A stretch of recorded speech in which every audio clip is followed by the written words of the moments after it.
আয়নাঘরের কারিগর চাকরি হারানো বিতর্কিত সাবেক সেনা কর্মকর্তা জিয়াউর আহসান ক্ষমতাকে ঢাল হিসেবে ব্যবহার করে অর্থবিত্তের পাহাড় গড়েছেন। সম্প্রতি গ্রেপ্তার হওয়া সেই মেজর জেনারেল জিয়াউর আহসানের প্রায় 100 কোটি টাকা মূল্যের বাগানবাড়ির তথ্য বের হয়ে এসেছে।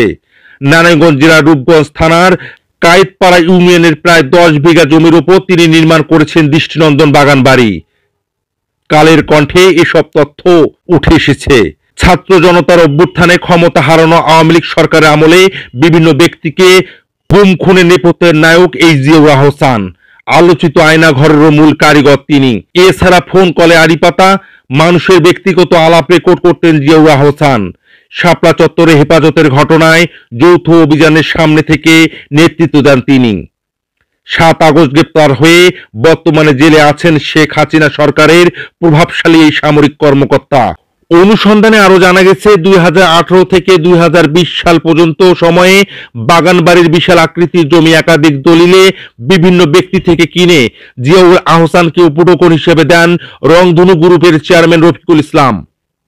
জমিগুলোর মালিকানা হস্তান্তরের বিভিন্ন স্তরে রফিকুল ইসলাম অথবা তার পরিবারের সদস্যদের সংশ্লিষ্টতা পাওয়া গেছে।